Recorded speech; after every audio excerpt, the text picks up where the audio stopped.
कहते हो ना, लेकिन इसमें एक बुराई है जो इश्क में भी होती है। वो क्या? दोनों अब हमारा प्लान बी शुरू होगा। ये प्रॉपर्टी हमारी है। तुम सुल्तान अहमद को भी नहीं जानती, उसके बेटे को भी नहीं जानती कि वो कैसे हैं। तो फिर आने दे, मैं भी देखूं। शाहबुद्दीन,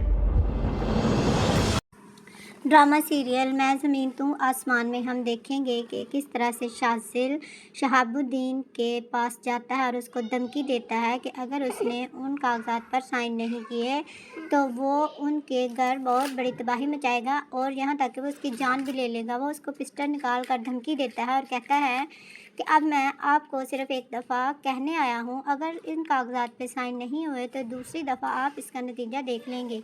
मैं आपके साथ वो करूँगा कि आपकी साथ नस्लें भी याद रखेंगी। वो उसको बहुत डराता धमकाता है और उसे कागज़ात पर साइन करने का कहता है, जिसकी वजह से शहाबुद्दीन बहुत परेशान होता है और वो अपनी बेटी से कहता है कि हम इन कागज़ात पर साइन कर देंगे क्योंकि हम बहुत कमज़ोर इंसान हैं और वो अमीर तरीन गुंडे हैं जो कि उनका मुकाबला कोई भी नहीं कर सकता। लेकिन उसकी बेटी हुर्रम उसको कहती है कि आप जो मर्ज़ी हो जाए उन कागज़ात पर साइन नहीं करेंगे और हम उनका मुकाबला करेंगे। आपको मेरे होते हुए डरने की कोई ज़रूरत नहीं है। और हुर्रम उसको बिल्कुल भी साइन करने से मना कर देती है, जबकि उसका बाप उसको समझाता है कि हम उनका मुकाबला नहीं कर सकते, वो बहुत बड़े लोग हैं।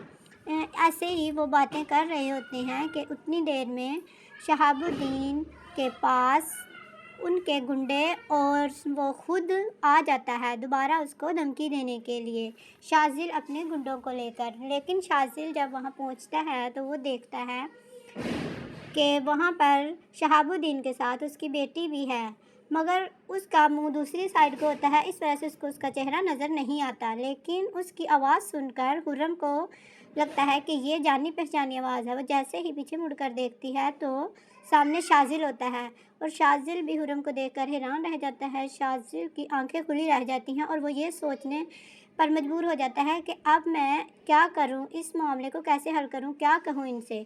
वो वहाँ खामोश हो जाता है। इतनी देर में हुर्रम उसका गिरबान पकड़ लेती है और उसको कहती है कि तुम इतने बड़े गुंडे मवाली हो और ज़बरदस्ती हमसे हमारी जायदाद लेना चाहते हो और मैं तुम्हें इस मकसद में कामयाब नहीं होने दूँगी।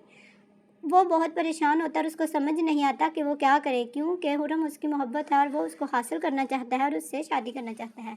लेकिन ये सारी प्लानिंग भी सुल्तान की होती है, क्योंकि सुल्तान ये चाहता है कि वो खुद शाज़िल को शहाबुद्दीन की नज़रों में और हुर्रम की नज़रों में इतना गिरा दे कि वो खुद इनसे रिश्ता करने पर मना कर दें। लेकिन उसको ये नहीं मालूम होता कि शाज़िल उसके लिए जुनून की हद तक पागल है और वो उसकी खातिर अपने बाप के मुकाबले पर भी खड़ा हो सकता है।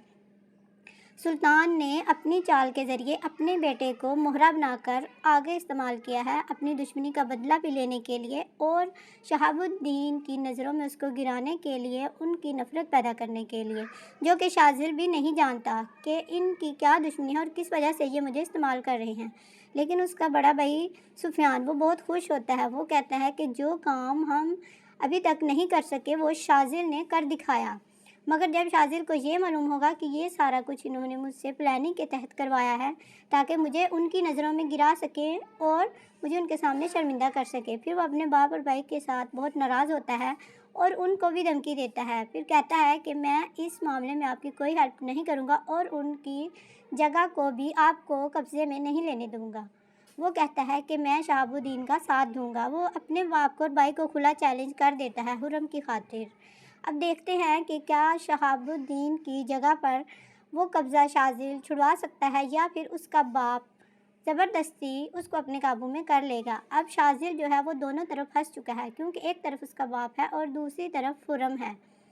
अब देखते हैं कि शाज़िल इस मकसद को हासिल करने में कहाँ तक कामयाब हो सकता है कि वो हुर्रम को भी बचा ले और अपने बाप के साथ भी उसके तल्लुकात ख़राब ना हों।